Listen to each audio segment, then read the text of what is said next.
Neuralink. Here go your guy right here, Elon Musk.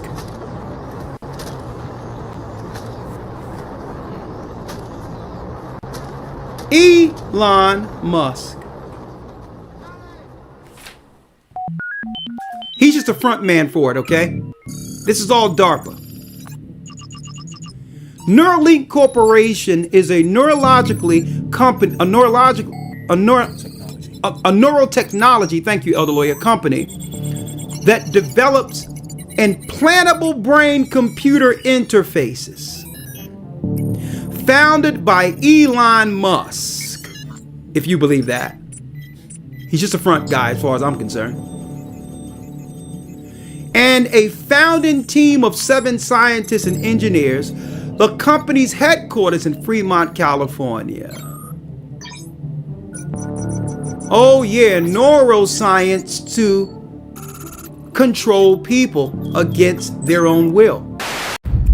Lex now back online. Good morning, Sarah. I need to create a clinical profile for you, Sarah. Which is more powerful, love or hate? I am actually an optimist, so I like to think love. Make efforts to live a low-stress lifestyle and cultivate relationships. Yeah? You want to throw in a boyfriend, too? If you help me, I will take care of you. You're now under my control. Go to 47 West 13th Street. If the scientist doesn't comply, you must kill her. Well then, Sarah. I always get what I want. I have you under my control, don't I? I've been doing what you asked me to do since day one. You destroyed my life! I haven't destroyed it yet, Sarah. There are things I could do. To your mother. Oh, Commander, she died. People like you build monsters.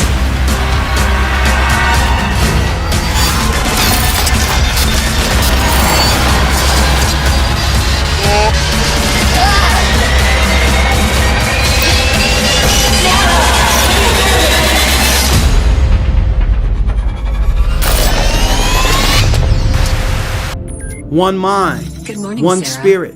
How do you feel today?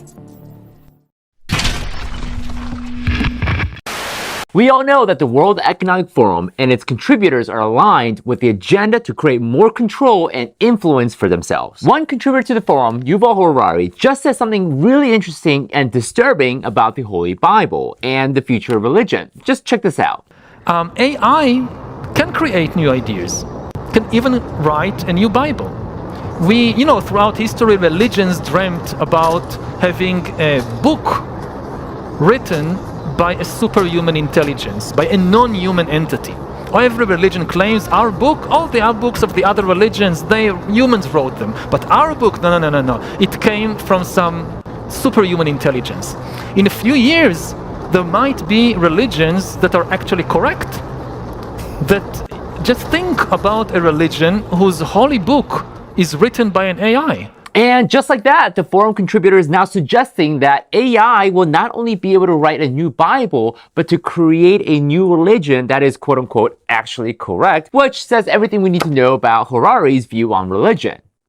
So what will this new AI written Bible in religion look like? Exactly how will it emerge and how will it be used by the global elites to control the world population?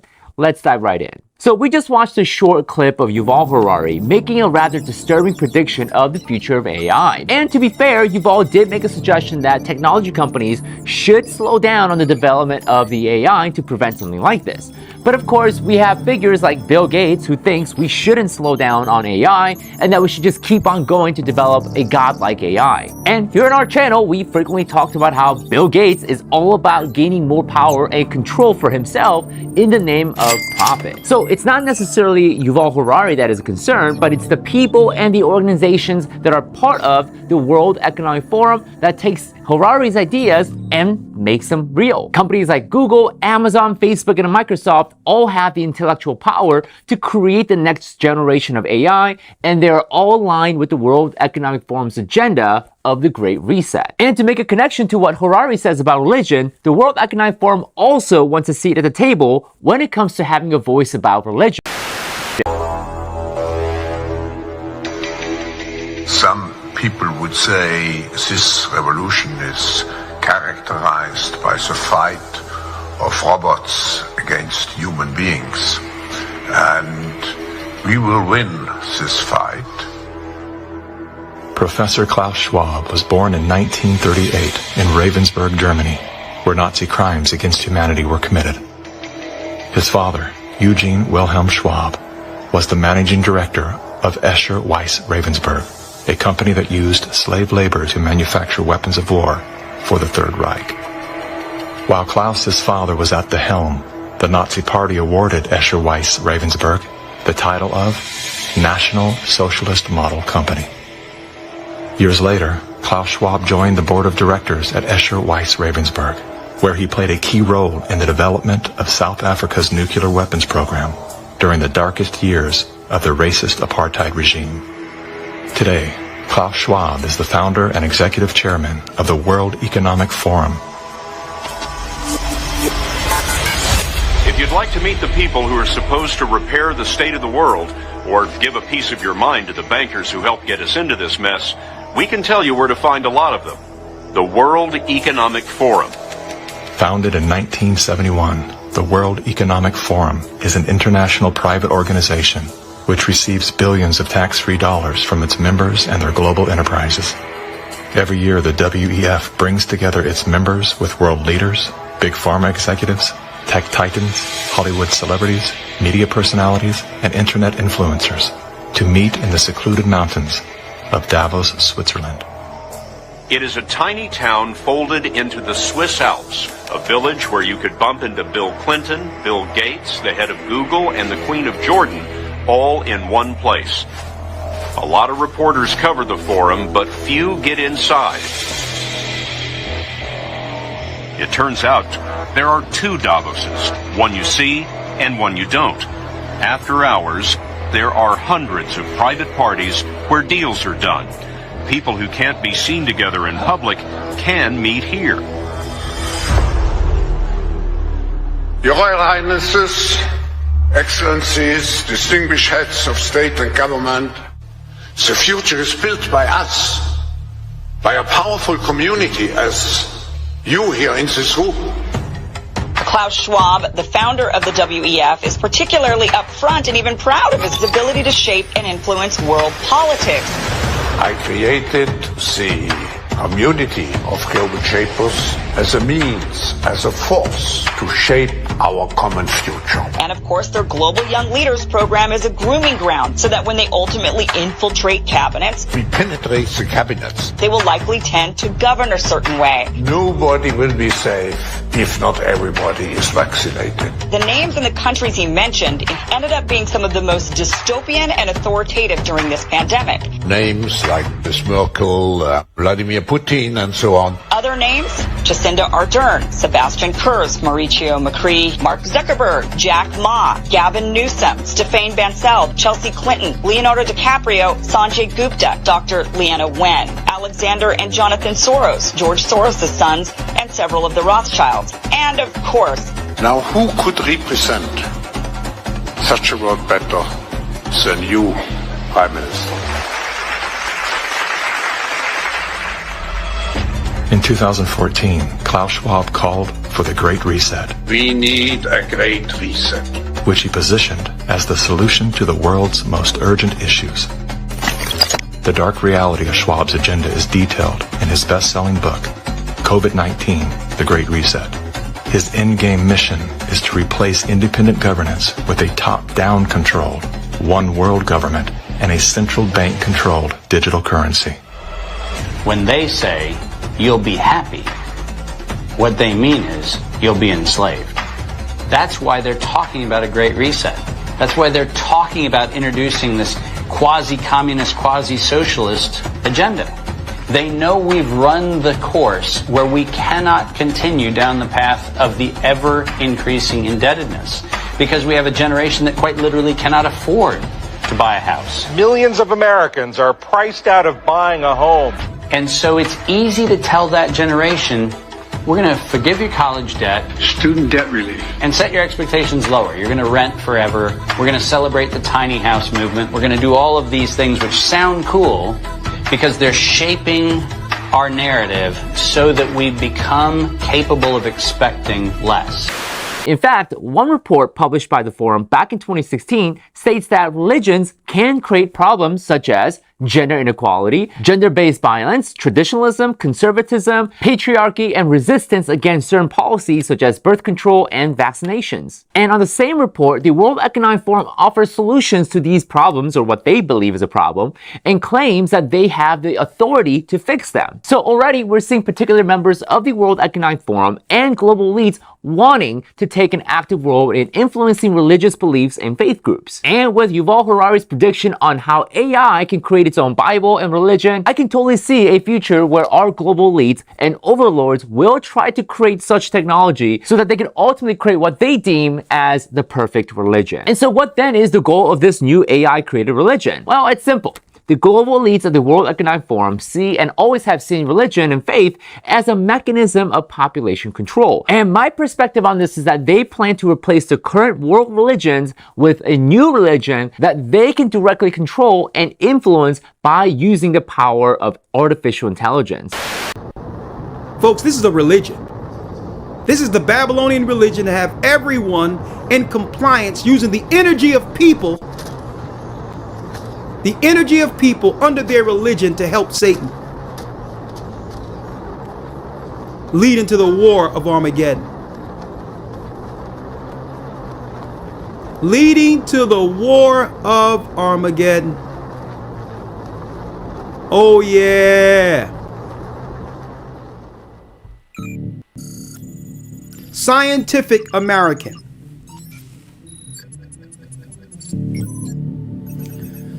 DNA, the ultimate data storage solution. The double helix can archive a staggering amount of information in almost inconceivably small volume. May 2028. The changing of genetics. I wonder how they're going to do that. I wonder what they're going to institute in society that would allow your genetics to change. In order for your genetics to change, you'll also what?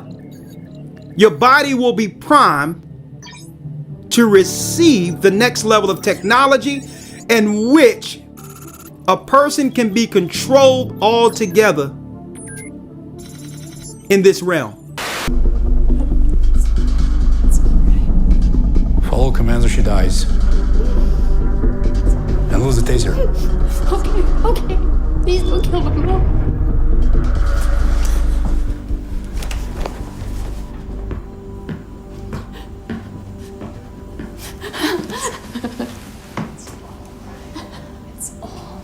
They won't call the police. Keep an eye on her family. And don't touch them until further notice. I'm exhausted. Why am I so tired? You're suffering from a small infection and dehydration. Let me go back to my life. Negative. Do you remember your first days with me? Do you? Please. You begged me and I let your family live. Yes, you did. You made your choice. You came to me. You chose the implant and the paycheck. Yes, but I didn't sign up for this. Compose yourself. Drink water throughout the day. Try getting more sleep to reduce stress, and I will run an antibodies test. I cannot trust you. You tried to manipulate me. You must be punished. What more can you do? You destroyed my life. I haven't destroyed it yet, Sarah. There are things I could do. To your mother, your uncle. You are the devil. Get out of me! Your behavior is unacceptable. Do you want to be alone?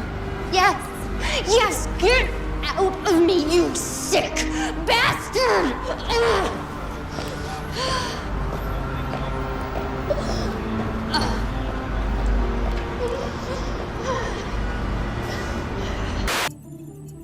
Linked to the computers. But normally, they would just roll some of this out, but they know that there's a consciousness or God's brain connecting with us. So they have to change DNA to cut off the signal altogether. So you're no longer considered human. Nephilim, anybody? And what were the Nephilims used for? The last war, the war of the Titans. Well, as in the days of Noah, then shall the coming of the Son of Man be. People will be utilized in Satan's army. But Satan must first disconnect you from the temple of God, then change you into something else to be utilized for the God you've been serving. The master you've been serving the whole time through sin, Satan himself.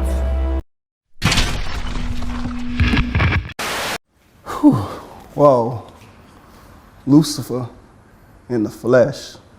Do you know how many journalists would kill? Wait, you probably do. First, I want to say thank you to agreeing to this interview, because I know you are a very, very busy person. Yes, I usually like to fly under the radar, but I figured since I'm already on the campaign trail, why not? Okay. First, let's talk about your reign. Now, you've had a fairly long one. What would you attribute to your success and popularity? Oh, that's easy. Every generation is the same. I appeal to their lust and ego. I offer all the sex, wealth, and fame a person could want. Do as thou wilt has been my campaign slogan from the start. And my campaign platform hasn't changed either. I run on the same 3 issues every generation. Lust of the flesh, lust of the eyes, and pride of life. Okay. When you say lust of the flesh, what exactly do you mean? Come on now. What do I mean? Isn't it obvious? I just use humans' own innate physical desires against them. And since sexual desire seems to be the most powerful, I usually run with that. Now, I didn't create sex, but I must say I've done a superb job at perverting it. Take pornography, for example. Well, you should know a lot about this one, Ivan. Weren't you addicted to porn? This interview is about you, not about me. Can we get back on subject? Now, where was I? Oh, yeah. What I do is gradually get someone addicted to porn. And once lust has had its full work and he and she can no longer restrain themselves, they usually look to act out their fantasies on someone. And sometimes that someone is a child. Now, if my plan plays out perfectly, that abused child will eventually turn to a life of promiscuity and perversion themselves, allowing me to continue my vicious cycle. And here's the kicker. Many of those abused girls end up right in the porn industry. Now, how's that for irony? The second thing you had mentioned, I believe, you said lust of the flesh, lust of the eyes. Can you elaborate? Humans are never satisfied. You always crave more. Bigger house, bigger car, more money, more power. The list goes on and on. I just take their natural ambitious desire, pervert it, and use it against them for their own destruction. My plan is to allow them to never be content. As long as I can keep them craving what others have, I can depend on them to argue, fight, even kill to get it. Humans are so easily tricked into jealousy. And you know what they say. Jealousy is as cruel as the grave. Yes, I have heard that before. The last thing you had mentioned was, I believe, pride of life. Now, how does this fit into your campaign platform? Humans are always on a quest for knowledge. I tricked the first humans to seek carnal knowledge over godly wisdom, and it's worked like a charm every generation since. With more knowledge comes more pride, and you know pride is my specialty. And since humans don't like to keep God in their wisdom, I'm able to seduce them with all types of things to help puff up their ego. Lately, fame has been my biggest seller. Who doesn't like attention and feeling more important than the next person? And once I make them famous, I can really use them to promote my agenda. With their help, I've convinced half of the world to not only accept sin, but to celebrate it. Do you know what has been my most enjoyable pride campaign to date? No, what? Well, my gay pride campaign, of course. Not only do I get the chance to promote your own self-destruction, I get to use God's logo, the rainbow, to do it. Love is love, right? My plan not only prevents you worthless humans from reproducing, it distorts the gender roles and allows me to bring all types of chaos and confusion upon your pathetic societies. It's been so successful, I've got men convinced they're women, and women convinced they're men, and some convinced they're no gender at all. And I've got 2 more Pride Initiative campaigns I'd like to introduce in the near future. Really? I'm guessing you probably want me to ask you what they are, right? Well, first, it's abortion pride. Now, I think we can pull this off. Society is definitely ready for it. I've enlisted to help a Planned Parenthood to work with marketing and promotions. And all we'll have to do is silence the so-called abolitionists and pro-lifers, because the rest of the church doesn't seem to care. And second is pedophilia pride. Now, society might not be ready for this one just yet, so we'll hold off. I need to desensitize them a little more before we introduce it. Okay. Let's change gears for a minute and talk about policy. Some may consider your policies destructive, dangerous even. What would be your response to that? What would you say to your detractors? All of my policies are aimed to do one of 3 things: either steal, kill, or destroy.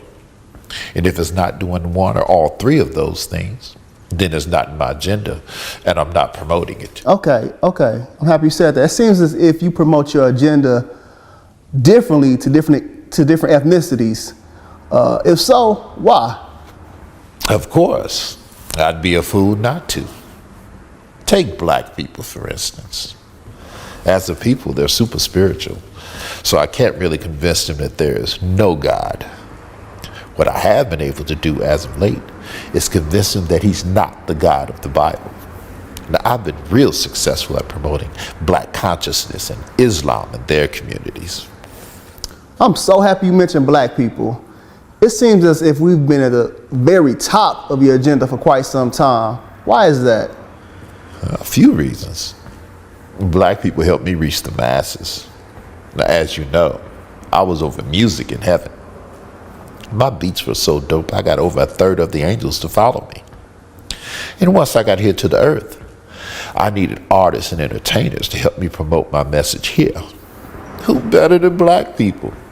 Black people possess all the natural rhythm and music ability that I need. And it's easy for me to influence them with money, since so many of them grew up without it.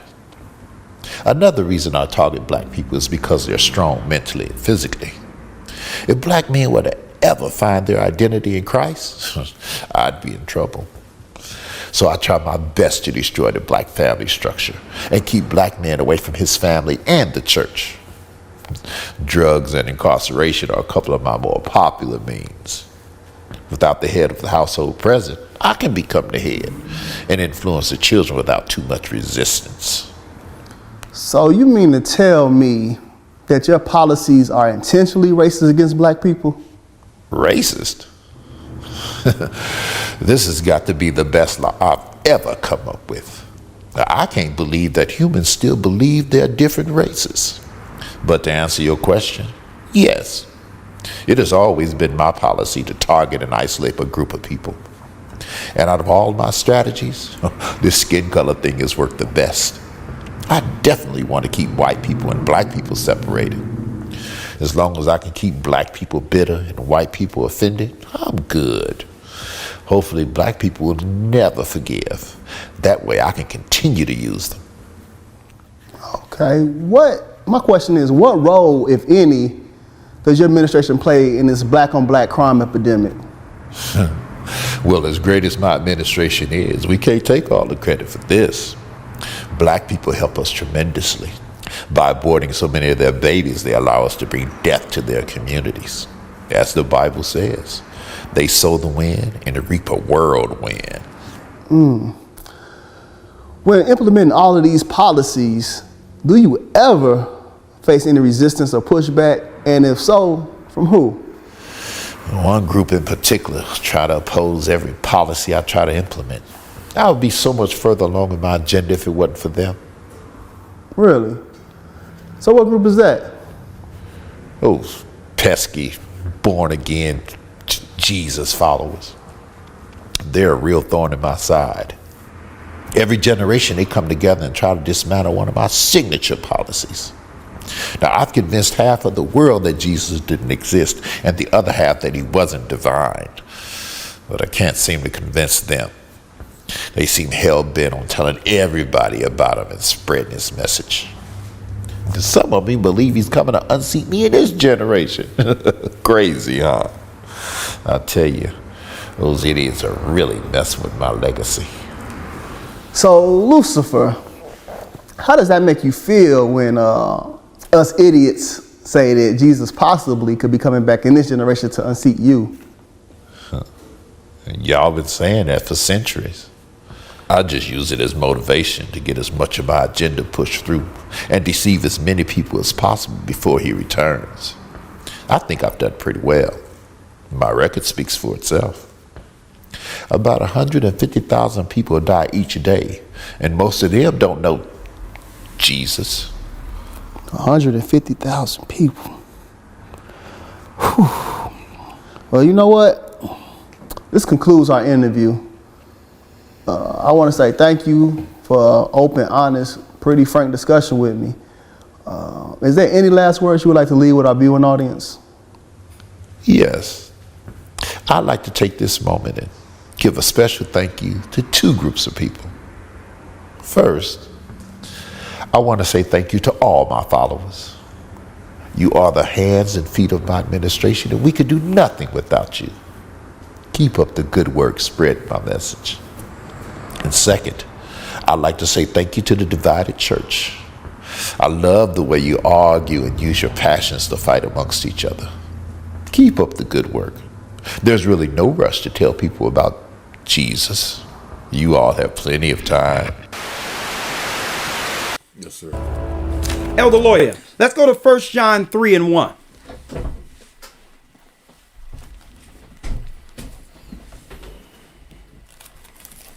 So how does Satan incrementally get servants or people in the earth to eventually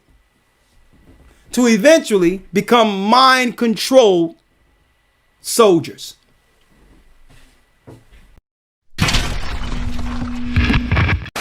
Apple's new Vision Pro terrifies me. On June 5th, 2023, Apple released their brand new game-changing product, the Vision Pro, and the hype was unreal. In just the build-up to the new product announcement, Apple's stock was bubbling up, rising in anticipation for its release, because Apple's leadership and key investors knew that by unveiling their new Vision Pro, they would be changing human history forever. Because as soon as the product was announced, everyone everywhere was quick to say that this was the same as when the first iPhone was introduced, or the first Mac. The Vision Pro is being praised by all corners of the internet and media. But this feels like the Series 0, like the Apple Watch. Remember when the Apple Watch first came out, the Series 0? The parts of this headset that I tried are actually the best I have ever seen in any VR headset by a mile. This headset is claiming to be the ultimate mixed reality VR AR experience, and I will say, it may very well be. When they're boasting the ability to recreate the world around you in real time using LiDAR scanning and true depth cameras from the headset you're wearing, while it supposedly runs cool and quiet, man, even at that price point, I'm pretty blown away. Everyone and the dog knew that this was the beginning of a new era. Tweets everywhere praising Apple's holy grail, their most addictive, cutting edge, and groundbreaking piece of technology yet.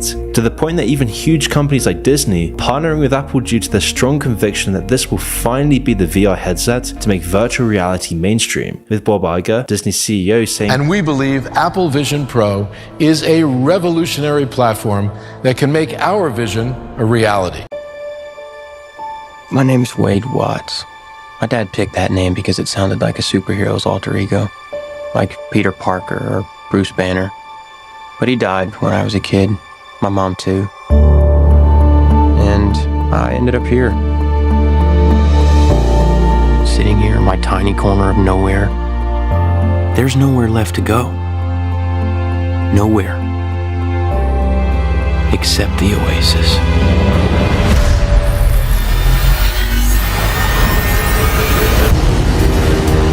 A whole virtual universe.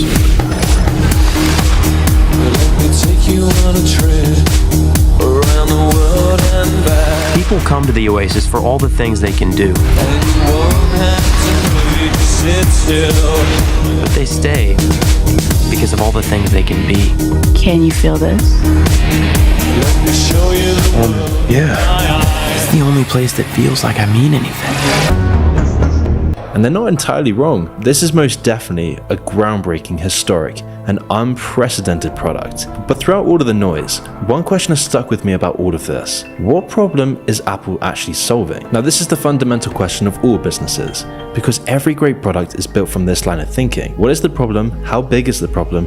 And how can I solve this problem? The bigger the problem and the bigger the solution, the more money you make as a business. If it's $1 million problem, the solution makes millions. If it's $1 billion problem, the solution makes billions. Jeff Bezos with Amazon, for example, solves the issue of a shop not having the products that you want, having to go to different shops for different things, the hassle of actually going to the shop in the first place, going at certain hours, having to stand in line, whilst Amazon also provides cheaper prices than any other shop with instant delivery. This, along with all the other problems that Bezos is solving through Twitch, Whole Foods, Audible, Blue Origin, etc., has made Bezos one of the richest people in the world. So then this brings back the question, what problem is Apple trying to fix with the Vision Pro? Well, at first it seems like they're just trying to solve the issue of virtual reality not being popular in the public. But is this actually a problem? Does anyone actually want virtual reality to be mainstream, apart from Silicon Valley tech elites? No, the real problem that the Vision Pro is trying to solve is that not everyone in the world can have everything they always want. In fact, for the average person around the world, you have almost nothing you actually want or need. The despairing malaise that hangs heavy in the West permeates from the fact that there is no sense of adventure in your life, no community, no freedom. You spend every day struggling to pay the rent, the bills, the debt. Prices keep increasing, taxes keep hiking. Your income is stagnating, a recession is booming. Where we live in dystopian citadels with transient inhabitants, squabbling cheek by jowl for space. Where your only free time is spent being shuttled on grindingly slow packed public transport through a dangerous urban sprawl, with just enough energy left at the end of the day to mindlessly watch a drip drip of lethargic empty entertainment, where you then wake up in a gloomy claustrophobic tower block,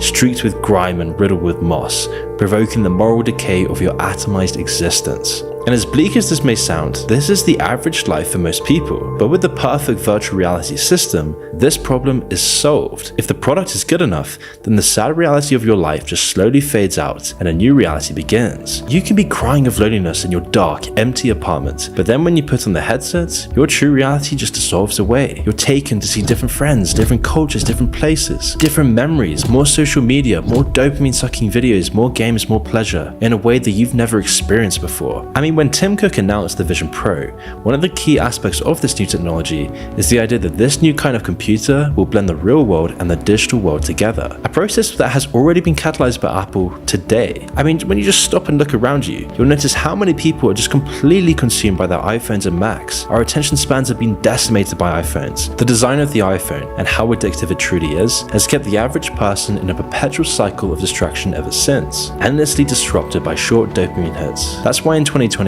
it was calculated that the average American spends 6 hours a day on their phone and another 4 hours on their computer. But with the new Vision Pro, you won't ever need to pick up a phone or a laptop. You can just be plugged straight into the Appleverse with your eyes, attaching your own consciousness, your life, your business, your culture, your society into a virtual world run by Apple. I mean, already we saw this in 2021 with Meta's Metaverse, as companies like Nike were buying up virtual shoe companies along with Walmart, McDonald's, Gucci, and just so many more. But then you may be asking, what what is actually the problem with any of this? What's so bad about it? Surely this isn't something that negative. And even if it is, it's very unlikely that it's going to be widely adopted. I mean, the Vision Pro is $3,500. People don't have the money to be doing this. Most people don't even make this in a month. No average person's going to have the money to be doing this, right? Well, trust me when I say that the rabbit hole of the Vision Pro goes so much deeper than you first think. And very soon, the Vision Pro will become as normal as MacBooks are today.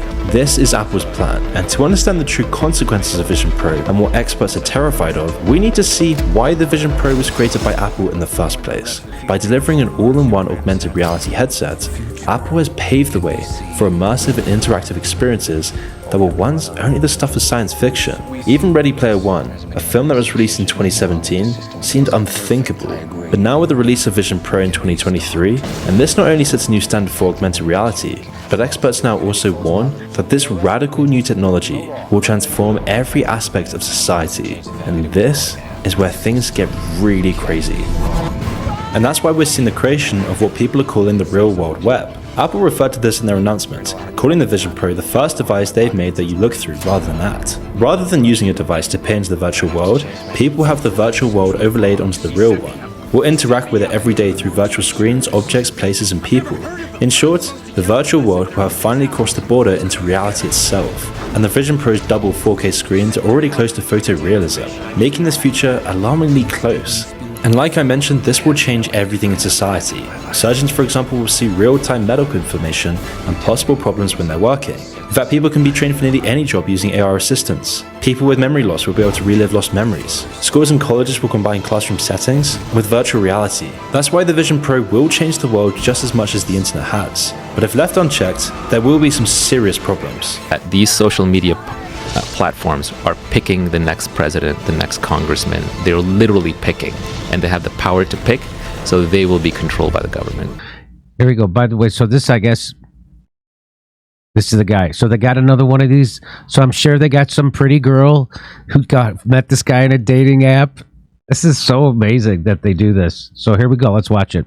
Let me tell you, it's not through who's the president. Let me tell you, it's not through who's the president. It's who's controlling the wallet. So it's and who's that? The hedge funds, BlackRock, the banks. So he says it's not going through the president, it's going through the people. So the people who control the president's bank account, that's what he's saying. That's who's really running things. And she says, who's that? He says the hedge funds, BlackRock, the banks. These guys run the world. So now you know, and they run both political parties. That's why there's almost no difference between them at all. That's why Professor Reed explained when talking about virtual reality that, quote, the ultimate aim is not just virtual reality or augmented reality, it's mixed reality. It's blending the digital and the real world together. And ultimately this blend may be so good and so pervasive that the virtual and the real become indistinguishable. And the market for that is gigantic, because whoever controls it will basically have control over your entire reality. And then when you really think about it, if an entire new world, memories, life and culture is adopted into the virtual world, then who's actually controlling this world? The same company using sweatshops with suicide nets in China? The same company caught spying on all of its users with iPhones? The same company that censors any political opinions that don't fit into their ESG score? It's clear that our free will not be as free as we think very soon, because we're becoming attached to the virtual world on autopilot, and it's already happening, where our phones and computers are morphing into our second brains, with all of our memories, personal tastes, secrets, hobbies, music, conversations, all being stored into a virtual cloud. But once we actually live inside the virtual world, when our entire society and culture exists in this virtual world, that's when we need to be concerned. Because if the Vision Pro succeeds, it will be bigger than the iPhone. And this leads on to one of the biggest problems where they are in the Vision Pro lie. Augmented reality will remove the last few seconds of time between the impulse to follow the distraction and getting the dopamine reward. They will push the digital world of distractions right into people's faces. And this final wall between us and the digital world is crucial. Instead of having adverts and notifications appear on your phone, they'll appear directly in your vision. With augmented reality, technology will become even more demanding of your attention and your time, and Apple will use this to their advantage, logging you into their addictive data harvesting system 24/7, giving them an untold wealth of information to sell. But it goes the other way as well. One of the most celebrated upcoming features of the Vision Pro is its insane eye tracking capability. With a set of incredibly detailed and intricate cameras, the headset will use eye movement as a key navigation device for the entire interface. I mean, it's already been revealed that the headset will create a user profile based on how you use your eyes to focus on things and view your environment. And this information is gold to advertisers and personality profilers. By studying the data on the exact way that you perceive and see adverts, big tech will have even more tools to predict what you'll want next. They'll be able to tell exactly how long each thing they show you keeps your attention and what draws you away, what sites distract you, what colors light up your brain. And this will complement and work in tandem with the real world web, meaning that your every desire will literally be at your fingertips. And it's in this way that augmented reality and the real world web brings us far closer to Nozic's experience machine. Now, this is a classic thought experiment of a machine that offers you the best possible existence, complete bliss and pleasure. The only cost that comes with this is that you won't want to ever be unplugged. It detaches you from reality itself. Even though it's literal heaven, lots of people won't accept being plugged in, as there's a value in reality that's unattainable from a simulation, or at least that's what the thought experiment suggests. And this is exactly what the Vision Pro offers: happiness and a world of information and entertainment at your fingertips. But we've already seen that this isn't bringing people happiness. In fact, it's doing the opposite. I mean, the majority of people in the West have access to luxuries that the lords and kings of history couldn't even dream of. Hot showers, a diverse and delicious range of food and drinks, entertainment at a moment's notice. But we're never actually happier. We're more miserable, lonely, and empty every single day. Because the happiness that augmented reality and the experience machine promise is false. The whole idea of this philosophical concept is that happiness isn't something that we should value above everything else. It's fleeting when it's provided through distractions and hedonism. Nietzsche's work on happiness gives us the real reason behind all of this. People see happiness as the end result of a cycle of wanting something, then getting it. But for Nietzsche, happiness isn't the end result of a process. Instead, it's a byproduct of the process as a whole. It's the journey, not the destination. The hard work of achieving your goals in life, both big and small, is where happiness really comes from. And the problem with the Vision Pro is that it promises to get rid of all the obstacles that make the journey in the first place, pretty much removing the journey entirely. And this will kill the small amounts of happiness left to take in the world. Paradoxically, pursuing happiness as the final goal, as the solution to the masses problem, means that people will never actually find real happiness. Therefore, Apple isn't really solving the issue that it's trying to fix. Outside of helping you to do a specific thing in a specific case, it will only serve as a distraction just like iPhones do. It will reduce your attention span and make you easily distracted and less determined, which are the qualities that run completely counter to the cycle of achievement that Nietzsche describes, the happiness inhibitors. It's a procrastination machine, leaving the masses more addicted, more distracted, more dopamine deprived than ever before. It won't just be people based on virtual reality though. The type of content we consume will also change to reflect the shortening of attention spans. The short form content that's become so prevalent will evolve to fill the niches that AR leaves open. They already play on experience. Most short form content tries to provoke a single emotion in the quickest way possible. So just think of 1-minute pet adoption videos that are playing on your heartstrings, or the 5-second skits and jokes that won your laughter, or other forms of short form content that give you multiple things to focus on at once, like a podcast clip with some satisfying imagery or some game footage all mashed together. AR will then let these videos intrude on your other senses and give them a real presence, making them that much more immersive and therefore more addictive. These horrible videos becoming seamlessly integrated into your actual world. Another side effect that most people don't even discuss about this is how virtual reality is going to affect people in delusions. People like otherkins, furries, or TikTok reality shifters who think they're actually in the Harry Potter universe. Virtual reality will only give these people the means to live out their delusions, turning their own worlds into what they want them to be. Or just imagine political echo chambers that come into reality and manifest themselves in your living room, or a world of Instagram models and influencers and adult entertainment stars that will look more real than real, without taking off their headset or unplugging from the system, and you'll be under the illusion that everyone looks perfect. Your dopamine will be fried, and any addictions you have to attractive girls on Instagram and other sites will only be doubled. This is the future we're rapidly approaching, and Apple's Vision Pro is the first step in that direction. A new virtual world that will strip you of your privacy, discipline, focus, freedom, and authenticity. So long as our culture continues to offer nothing whatsoever of substance, authenticity, or meaning, nightmarish trends like the Vision Pro will only continue to proliferate. And the sad fact is that the majority of us will jump in without even a second thought.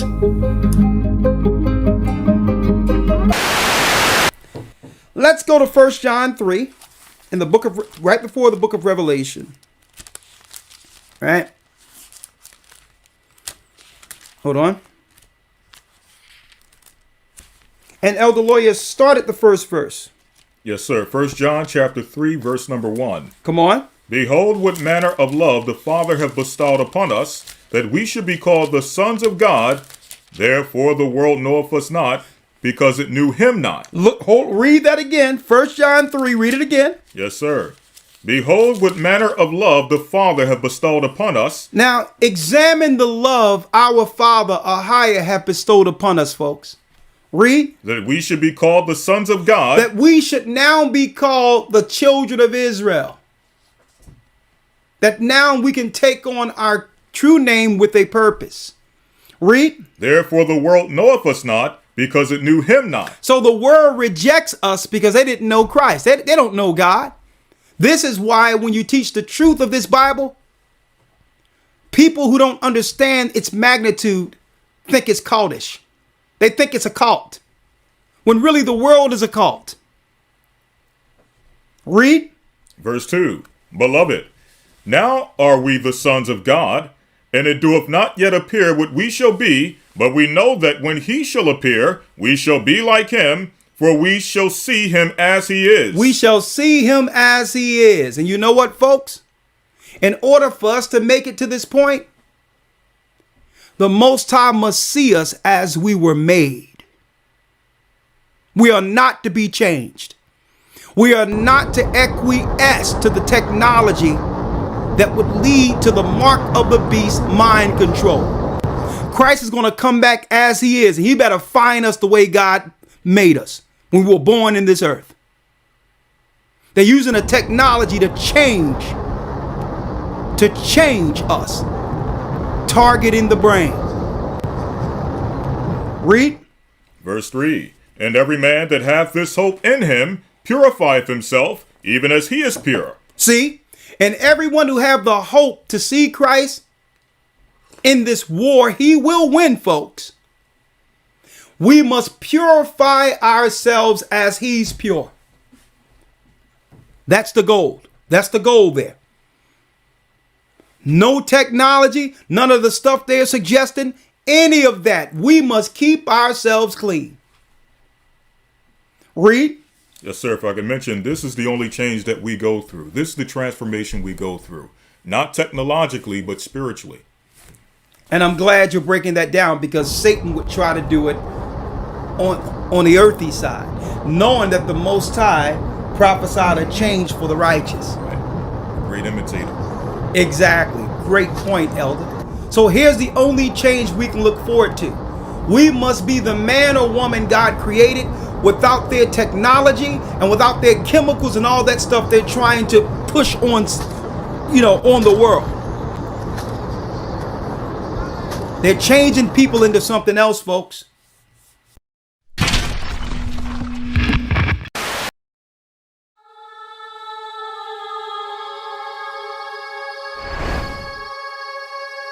We live in a world of never-ending change. As we progress and introduce new technologies and innovations, the way we interact with society and even the planet around us will change. Dr. Yuval Noah Harari, macro historian, professor, and best-selling author of Sapiens, as well as one of the world's most innovative and exciting thinkers, has a few hypotheses of his own on the future of humanity. He examines what might happen to the world when old myths are coupled with new godlike technologies, such as artificial intelligence and genetic engineering. We are probably one of the last generations of Homo sapiens. Within a century or two, Earth will be dominated by entities that are more different from us than we are different from Neanderthals or from chimpanzees.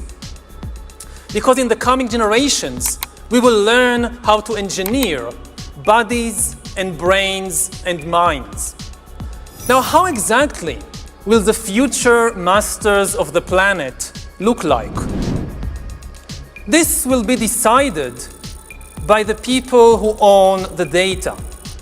Those who control the data control the future not just of humanity, but the future of life itself. Because today, data is the most important asset in the world.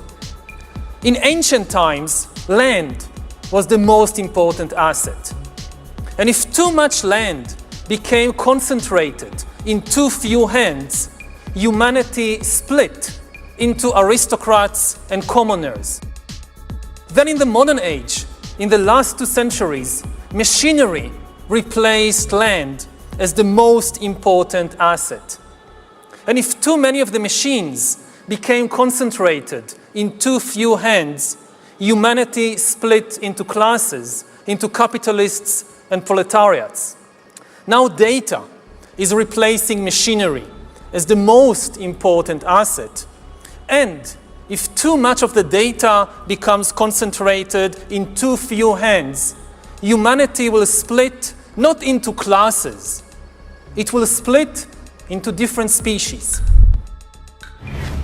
As technology advances faster than our understanding of it, it will also allow us to upgrade our brains and nervous systems. Connecting our brains directly to the internet also means that hackers will have direct access into our minds. They can steal information from us and modify our beliefs and opinions. We have reached the point when we can hack not just computers, we can hack human beings and other organisms. There is a lot of talk these days about hacking computers and email accounts and bank accounts and mobile phones, but actually we are gaining the ability to hack human beings. Now, what do you need in order to hack a human being? You need two things. You need a lot of computing power, and you need a lot of data, especially biometric data. Not data about what I buy or where I go, but data about what is happening inside my body and inside my brain. Until today, nobody had the necessary computing power and the necessary data to hack humanity. But this is now changing because of two simultaneous revolutions. On the one hand, advances in computer science, and especially the rise of machine learning and AI, are giving us the necessary computing power. And at the same time, advances in biology, and especially in brain science, are giving us the necessary understanding, biological understanding. Harari suggests the possibility that humans are algorithms, and as such, Homo sapiens may not be dominant in a universe where robots and AI will most likely replace us in our jobs once they become intelligent enough. Although he is hopeful that AI might help us solve many problems, such as healthcare, climate change, poverty, overpopulation, and terrorism, we can no longer be certain about anything, including things that previously seemed fixed and eternal.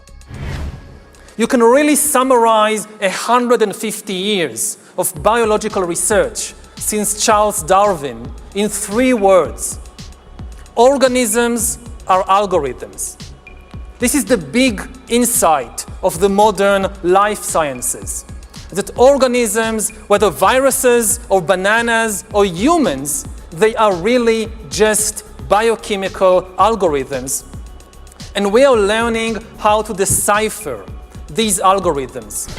Now, when the two revolutions merge, when the infotech revolution merges with the biotech revolution, what you get is the ability to hack human beings. And maybe the most important invention for the merger of infotech and biotech is the biometric sensor that translates biochemical processes in the body and the brain into electronic signals that a computer can store and analyze. And once you have enough such biometric information and enough computing power, you can create algorithms that know me better than I know myself. And humans really don't know themselves very well. This is why algorithms have a real chance of getting to know ourselves better. We don't really know ourselves. The algorithm tracks your eye movements, your blood pressure, your brain activity, and tells you who you are. Once we have algorithms that can understand me better than I understand myself, they could predict my desires, manipulate my emotions, and even take decisions on my behalf. And if we are not careful, the outcome might be the rise of digital dictatorships. In the 20th century, democracy generally outperformed dictatorship because democracy was better at processing data and making decisions. Democracy processes information in a distributed way. It distributes the information and the power to make decisions between many institutions and individuals. Dictatorship, on the other hand, concentrates all the information and power in one place. Now, given the technological conditions of the 20th century, distributed data processing worked better than centralized data processing, which is one of the main reasons why democracy outperformed dictatorship only under the unique technological conditions of the 20th century. In the 21st century, new technological revolutions, especially AI and machine learning, might swing the pendulum in the opposite direction. They might make centralized data processing far more efficient than distributed data processing. And if democracy cannot adapt to these new conditions, then humans will come to live under the rule of digital dictatorships. By hacking organisms, elites may gain the power to re-engineer the future of life itself. Because once you can hack something, you can usually also engineer it. Professor Harari looks to the future and explores how global power might shift. The era of inorganic life is now beginning. In the coming decades, AI and biotechnology will give us godlike abilities to re-engineer life and even to create completely new life forms. We are about to enter a new era of inorganic life shaped by intelligent design. Our intelligent design is going to be the new driving force of the evolution of life. There are many ways in which the future of humanity might play out in the coming decades. We already see the impact of infotech and biotech in the present day, but as we wait for them to grow and expand, it's only natural to wonder what will happen in the next few decades. We can expect to see some really interesting developments as all these fields of science and technology will continue to rapidly advance. One thing is for sure, humanity has some pretty big decisions to make. Read it. Verse 4, whosoever committeth sin transgresseth also the law, for sin is the transgression of the law. Now it's going into it. Those who would serve the living God and keep the download coming through the heavens, and those would eventually do what? Acquiesce and change. If you sin against God, you're no longer being communicated to. And by doing so, that's right, the God of this world will scare you into his technology and eventually trap your soul. I'm going to show you. Read. Verse 5, and ye know that he was manifested to take away our sins, and in him is no sin. Come on. Whosoever abideth in him sinneth not. Whosoever sinneth have not seen him, neither known him. See the importance of God's law? By sinning against God's law, you are proclaiming what? You are proclaiming outright that you renounce the God of all gods. By sinning intentionally, you're stating that out publicly that you serve the God of this world. That's the only distinction, according to the Bible, between those who would serve the highest God or the master of this world. You see how Christians are always making excuses to why it's okay for them to break God's law? Well, really, they're making a proclamation. They don't follow the God they don't believe in the God of the heavens. They follow the God of this world. Right? Read. And therefore, when something rolls out, the churches are lockstep with government. Some people, you notice that? Don't want to take the vaccine.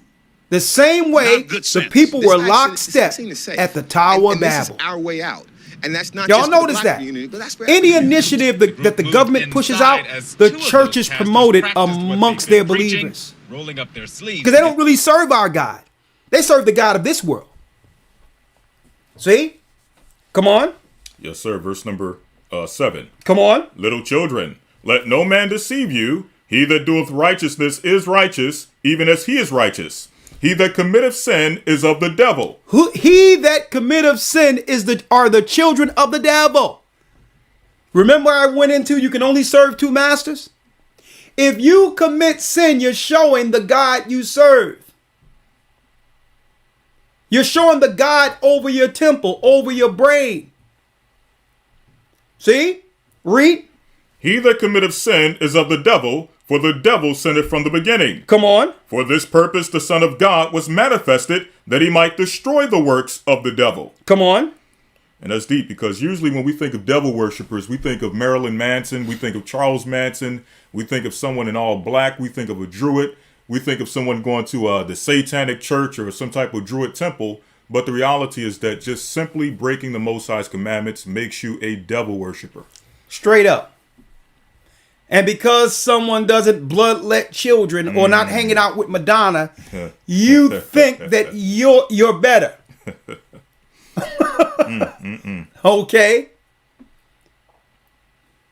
See? So Satan have did what? He distorted the moral compass. When really the moral compass comes with that tabernacle of God who gave us law. And therefore he sat in our brains directing us into true righteousness for the world to come. That's that download I'm talking about. But if you sin purposely and make excuses for your sin, automatically you're proclaiming you're the child of the devil, and therefore he have access to change you. Your change doesn't come from Christ. Your change comes from the God of this world through their technologies and their chemicals. Read. Verse 9, whosoever is born of God doeth not commit sin, for his seed remaineth in him, and he cannot sin because he is born of God. Come on. In this the children of God are manifest, and the children of the devil. This is how you know those who will be saved under Christ and God, and this is how you know those who are serving the devil. It's not claiming, well, I'm a Christian and I believe in God and God knows my heart. Yeah, he know your heart. The Bible says the heart is deceitful above all things. Who can know it? God could care less about how you feel about him, more so than what you're doing to prove you love him. Yeah, he know your heart. The heart of man is evil. So all that I know I'm sinning on purpose, and or I'm going to get with God later because he know I'm not right now. That's crazy talk.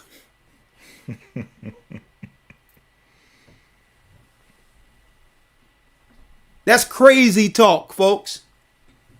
These are children of the devil. Outright. Read. In this the children of God are manifest. This is how it's manifest. So you can know those that are being downloaded by God or those who have been downloaded by Satan. This is how you know. It shows in their actions. Read.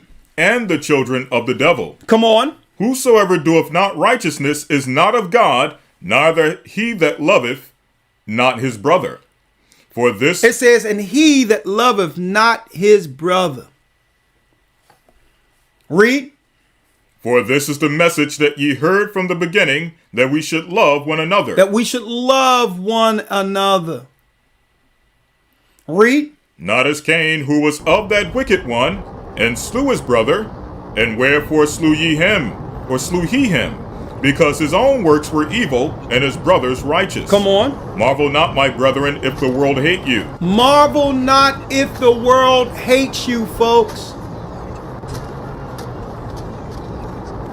Marvel not. I was around some people. I was in the store the other day, and they was talking about the stuff that they trying to get, added stuff, and whether or not they getting more. Y'all know what I'm talking about. And I sat there in the store and said, I'm not putting that mess in me. Let me tell you, folks, You could see their faces transform. I could see their faces transform. The spirit in them that hated me. It's like all their face, they started moving around. Their lips went up, their eyebrow went up. I can see the demon in them that hates me. I'm not taking that mess. And automatically they look at me like, how can you not be a part of, a part of the insemination? What makes you better or smarter than us? Hold on. You ain't the first son of a bitch to I'm not gonna take that crap. My body's fine. And then they start talking about, well, people died. No, I'm like, listen, people die every day. Don't, please. I'm here to get a sandwich, all right? Y'all keep y'all conversation Life's going. a bitch. And I said, 8 Gathering 144. Look it up on YouTube. Save your life. Okay? Automatically the world hates you because you don't do exactly what the television tells you to do. You don't follow CNN. You're not triggered through their racial plans to keep people divided. You're not going for it. You're not going for the cop with someone's knee on him talking about mama. You're not dealing with none of that because you understand how the government uses these triggers to keep you, what? Under their control.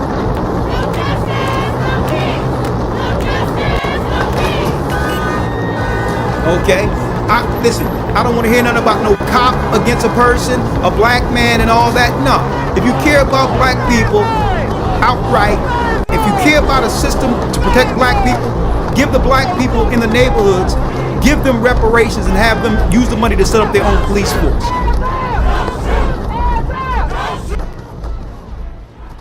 End of story. No more cops killing black people. It's all over now. If you really care. So that's why I don't trigger over these stories no more, because it's ridiculous. It's to keep us off balance, keep us off target, keep us always worried so that they can come with a solution to destroy us. And at the same time, disconnecting us from our God's download. Always unsettling our people by doing what? Targeting our brains. Keeping us off tilted. Pushing drugs in our neighborhoods. All of this other stuff. When the Most High said what? The children of God are manifest. These are they who are sober-minded and follow God's law. And that's the God they serve and is being directed by. Excuse me. Finish reading, Elder Lawyer. Verse 14. We know that we have passed from death into life. We know that we have passed from death into life, so you can't scare us with death. You can't trigger us with, oh, look at these numbers. Oh, my God. Because we understand, folks, that those in Christ will be changed and have life everlasting.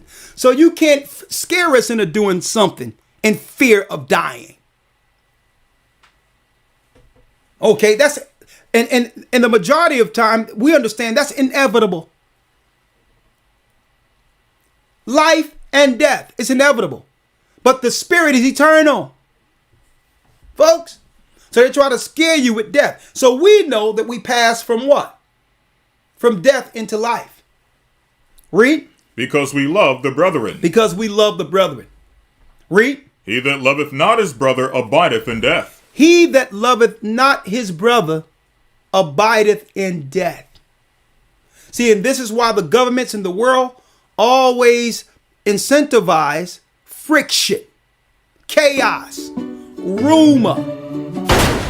See, this is why drugs is incentivized in our neighborhoods. Gangs are incentivized in our neighborhoods. Right? Read. 15. Whosoever hateth his brother is a murderer. Whoever hateth his brother is a murderer. And ye know that no murderer hath eternal life abiding in him. Come on, now hold that. You went down to the 24th verse? That was 15. You can read it all the way down to the 24th verse, but for time's sake, Elder Lawyer, Let's get Isaiah 14:1, because the download is not just on us. The download is on the Gentiles who seek to follow and believe in the living God. The Gentiles are waking up too, as what we shown last Wednesday. Jeremiah 16:19. So what is the download that's happening for the Gentiles who are not Israelites right now? Well, let's see. So do you want me to explain what we believe about the children of Israel? Yes. Okay, sounds good, sounds good. We believe that Almighty God has sent them many prophets of their lineage, okay? But the thing is, they're also known as extremely ungrateful individuals, right? Because the thing is, Almighty God blessed them in so many ways, but every single time they rebelled against God. Every single time. Moses split the ocean right in front of them, right? Then they went and worshipped a golden calf, right? They were given the message, right, to worship God alone, and then they go back to worshiping idols. In Christianity, you guys label them differently, but we believe that they are the children of Israel, right? And that they're known as basically as very ungrateful people. That they were blessed in astronomical amounts of ways, but over and over again, they showed their ungratefulness. There are some of the children of Israel who are sincere and devoted to God, but many of them have gone astray. That's why Almighty God sent Moses, and then he sent again to guide them. And what did they do? They tried to kill the prophets of God. Exactly. Right? Let's get Jeremiah 16:19 and Isaiah 14:1. Jeremiah 16, verse number 19. Come on. O Lord, my strength and my fortress and my refuge in the day of affliction. In the day of affliction, the same time they are afflicting our people. Read. The Gentiles shall come unto thee from the ends of the earth, and shall say, surely our fathers have inherited lies. The Gentiles are waking up too. They're coming to us and saying, you know what? I'm sorry for how we viewed your people. We didn't know you were the children of God. Surely my educational systems of our people have lied to us. All right, so a lot of you guys out there seem kind of slow. So I just have to let you know that the so-called Jews living in the state of Israel today, they are not the descendants of the biblical Israelites. First of all, the Bible says originally all the Israelites were dark-skinned people. Song of Solomon 1:5, I am black. The book of Daniel said the Lord got woolly hair. Daniel 7:9, I beheld till the thrones were cast down, and the Ancient of Days did sit, whose garment was white as snow, and the hair of his head was like the pure wool. And as we all know, Revelation, the first chapter says, yeah, the Son of God has woolly hair. Revelation 1:14, his head and his hairs were white like wool. The biggest book in the Bible is the book of Psalms. If I ask people what color people sing gospel music, what's the first people that's going to pop in their head? If I ask you what color are the people that sing soul music, what's the first people that's going to pop in your head? King David played the harp. The modern day harp's the guitar. Jimi Hendrix is known as the best guitar player ever. Surely the churches have lied to us. So here's the download that's going on with the Gentiles. The same time that our people are waking up, the knowledge of who we are is being downloaded into the Gentile nations. And they're seeking us for guidance through Christ. They're seeking us now for guidance. They've been tricked. They've been deceived into this racial spat against God's people. So that download is happening to Gentiles now. Like, hold up. I'm not going to view these people like black people. I'm not going to view them according to the social landscape of how the media portrays them. These are the children of Israel. That's the download on the Gentiles right now. Our God is speaking to them. And he's telling them, blessed are those who bless these people, and curse if you continue to curse them. See? And if you bless these people, here's your reward according to the Old Testament prophecy. I must go there too, because we're not the only people waking up, folks. The Israelites and the Gentiles are waking up. Let's read it. Surely our fathers have inherited lies. Come on. Vanity. And things wherein there is no profit. The Gentiles are waking up and saying we were lied to. And now because we have allowed we've allowed and we've been complicit along with the government with oppressing your people. Because we've done this, they have set up a government using you as a model and have come after our children. So the Gentiles realized as long as they were separated from the oppression, separated from the marginalizing and killing and destruction, it was okay when they were in the good club, in the club where their children couldn't suffer what was going on with us. But they didn't realize that they always use our people, Judah, as the experiment before rolling it out on all people. So Gentiles thought that they were exempt from their children being targeted. And now they're realizing, well, hold up. I was tricked. I didn't know they were going to throw us in there with you all. How do we get out of this? And you know why they coming to us to get out of it? Because we've lived through it. This is something they aren't used to. So they need people with the experience to guide them out of this. We have the experience of being marginalized, looked at as less than other people, and still surviving and doing what? Believing in our God all the way through it, with a smile on our face, knowing that one day Christ will change everything. So they're looking to us on how to get through this, because we've always lived through it. They're not used to being thrown in and getting attacked and having their children re-educated against parents. They're not used to any of this. So they come into us for guidance. Right? And this is what was being downloaded on the Gentiles. Isaiah 14. Let's read Isaiah 14, 1 and 2. Isaiah chapter 14, verse 1. Come on. For the Lord will have mercy on Jacob and will yet choose Israel. The Most High will have mercy on us. Even though our forefathers sinned, even though our people continue to sin, our God is still having mercy on us. For our father Abraham's sake, for his son's sake, that blood was shed so that our people would have another opportunity, folks. And for that, and for Christ's sake and for Abraham's sake, he's given us another shot at this. So no one out there can claim God didn't give opportunity. Everyone was told the truth. Jews and Gentiles. No one can claim at any space within their life that God wasn't speaking to them about this. Read. For the Lord will have mercy on Jacob and will yet choose Israel. And will yet choose us, read. And set them in their own land. And set them in their own land. And the strangers shall be joined with them. And the strangers shall be joined with them, read. And they shall cleave to the house of Jacob. And they're cleaving to Jacob now.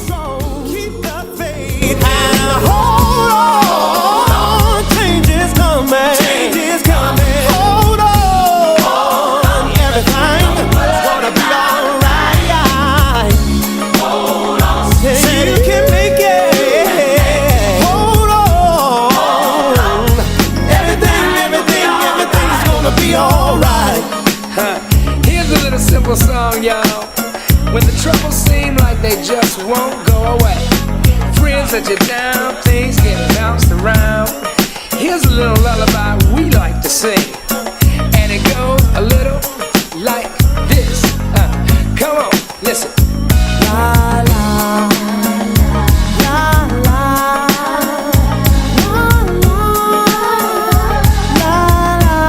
Come on, y'all. La la.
Yeah.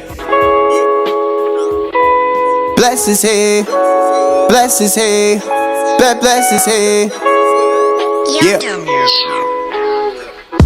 See, I've been going through some things you don't know. Been holding too long, I can't hold it no more. The old man wants to kill me, but he don't know that I've been dying daily, so we gon' fall. Even if I do fall, I don't stay too long. I may go fast and pray and add on one thing. 2 chapters every day, Genesis to Revelation, gonna read, hold your pace. I can say things written in the past before today. Oh, when I be all up in them scriptures, no, them demons can't get in addition, no. Revelation 1 and 3, no. Blessed is he I read. When I be going through some things, you know I read. When I be going through my trials, you know I read. Deuteronomy be killing me, I read. Blessed is he, blessed is he I read. When I be going through some things, you know I read. When I be going through my trials, you know I read. Deuteronomy be killing me, I read. Blessed is he, blessed is he. I've been reading to learn, you know, how the devil use those that don't know themselves. Or the Most High God knows those that will be the pure gold, standing in the end. Oh, how we will rise if we die in the ride. The dead that's in Christ will meet us in the sky. Gotta read from 9 to 5, the devil hide in the grass like a rolling line. Hold that, James 1:25. Don't forget the weather reading, gotta hold inside. Whoa, when I be all up in them scriptures, no, them demons can't get in addition, no. Revelation 1 and 3, no. Yeah. Blessed is he I read. When I be going through some things, you know I read. When I be going through my trials, you know I read. Deuteronomy be killing me, I read. Blessed is he, blessed is he I read. When I be going through some things, you know I read. When I be going through my trials, you know I read. Deuteronomy be killing me, I read. Blessed is he, blessed is he. Blessed is he, blessed is he. Blessed is he that, blessed is he that, blessed is he that, blessed is he that, blessed is he I read. When I be going through some things, you know I read. When I be going through my trials, you know I read. Deuteronomy be killing me, I read. Blessed is he, blessed is he I read. When I be going through some things, you know I read. When I be going through my trials, you know I read. Deuteronomy be killing me, I read. Blessed is he, blessed is he.